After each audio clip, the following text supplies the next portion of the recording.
Good afternoon. The online payment company PayPal is to let its UK users buy, hold and sell cryptocurrencies.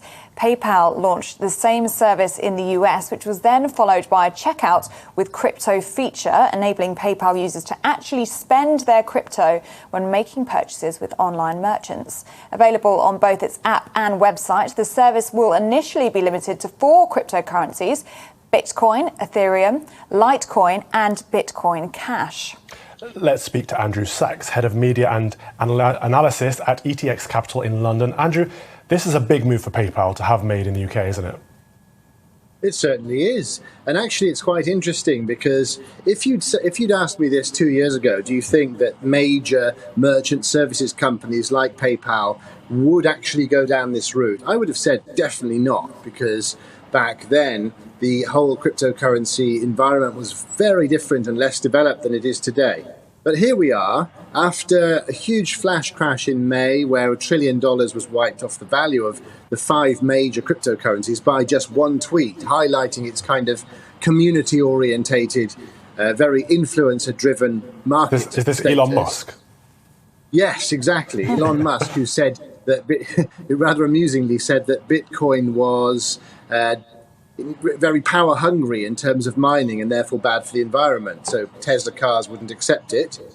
Down goes the value by $1 trillion, almost 700 million in truth. And then a few weeks later, he waits and then says, "Oh, well, I've spoken to a few miners now, and it's all fine, and it's all environmentally friendly, and away we go." So you're not saying he's gaming the system, are you?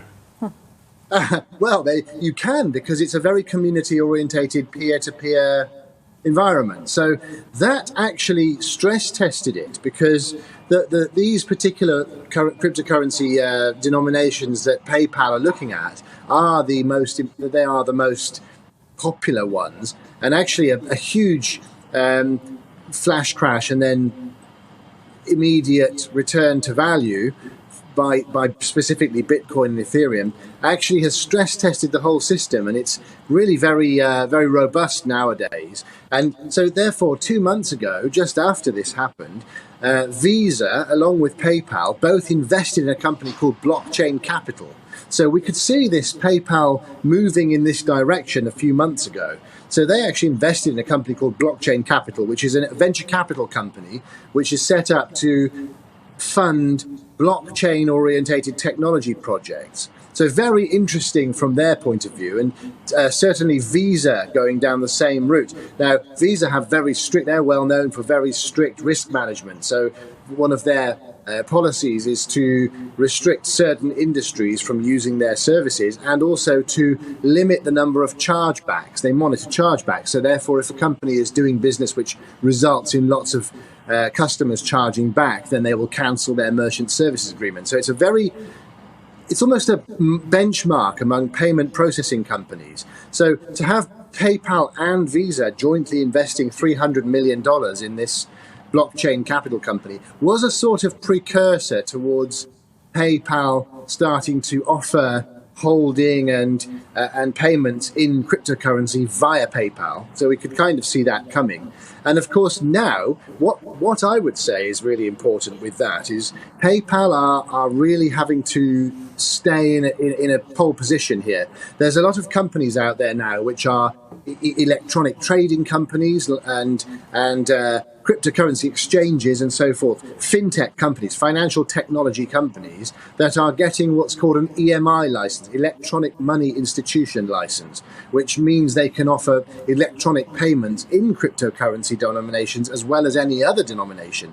So companies like PayPal have to keep up with that. And let's remember, the irony of this is that PayPal was actually founded by Elon Musk. So it's kind of an ironic situation there. It's gone full circle, with Elon Musk being a sort of self-styled cryptocurrency influencer these days.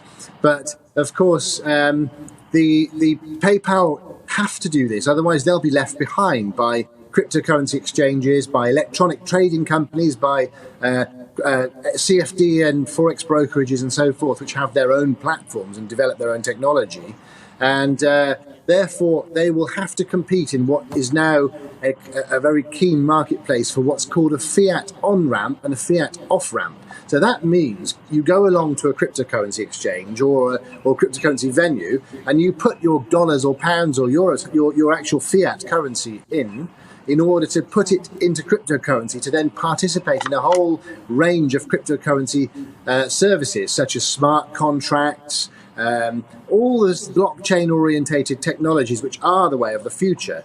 You have to go through a gateway to be able to transfer yourself into the cryptocurrency world. I think PayPal will have to go down that route to be able to stay in the position that they are in. So it's a sort of, I see it as a kind of, it is a very, very avant-garde move, but I see it as a natural progression and a case of having to do it to be able to fend off competition from regulated cryptocurrency exchanges and CFD brokers. Andrew, great to have your thoughts. Andrew Sachs, Head of Media and Analysis Thank you. at ETX Capital in London. Thanks for joining us.